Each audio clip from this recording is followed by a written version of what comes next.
it's not long, so the worst that comes to the worst is you'll have wasted 12 minutes of your life. However, I would say that you will be so enthused by it that you'll probably want to follow us round for the whole day. It's so good.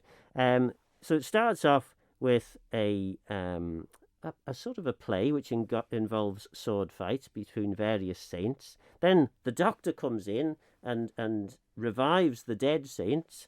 Then we sing a song. Then I think then Little Divil Doubt comes in with Big Head, and Annie is Little Divil Doubt. Annie Kissack, my wife, and by golly, She gives it very some. scary. Yeah. So Little Divil Doubt comes in, and then we do a dance for some bizarre reason, and then we collect as much money as we can get out of the unsuspecting crowd. So yeah, it's good, and it's always been certainly done for a couple of 100 years, and it's just a bit of fun at Christmas time. Oh, it's interesting. Like I said, and I think we were talking about this last year, because I remember it when I was a kid growing up, and there used to be a troupe who used to do it down the Strand Street every year.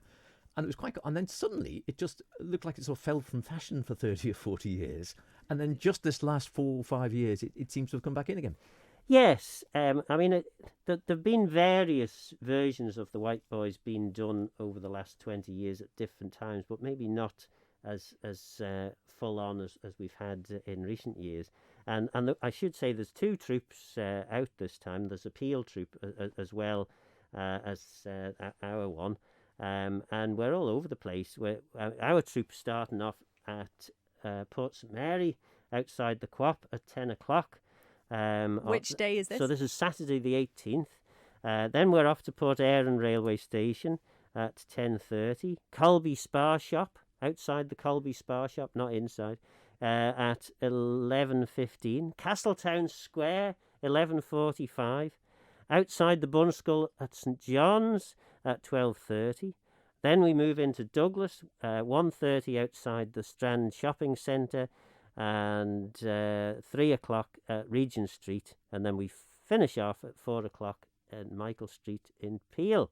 So we'll be very hoarse by the end of You it, will. and And probably wanting a drink of some kind. And so that, yeah, they may well. And it's such good fun, I have to say. One of my favourite things is when I haven't planned on seeing you all. Like last year, I saw you at one point and then I was just in town and I walked out of the Strand Shopping Centre and went, oh, here they are again. And it Here was they lovely are. because you just happened to be there, which is Yeah. great fun. And you say you're collecting money. What are you Yeah, collecting we're money collecting for? for Munja Vega, the Manx charity that supports the children at the Bunskull and the nurseries, and we're raising money to create new resources in Manx for the children. So so that's good fun. And you said you're the doctor, so you cure the dead by the sound of it. Well, what you need to say is, what can you cure, Doctor? What can you cure then, Doctor? All sorts of diseases, whatever you pleases, all pains within, all pains without, the plague, the palsy, and the gout. The Omicron variant 2 complaint specific. I've a never failing and a grand specific. The itch, the stitch, and the mollygrubs. I can cure all these deeds, all big-bellied maids and such like jades. Likewise, I'll pledge my life. I can cure a scolding wife. Let them be cursed or ever so stout. If the devil is in, I'll blow him out. And that was this week's episode of The Radio Doctor.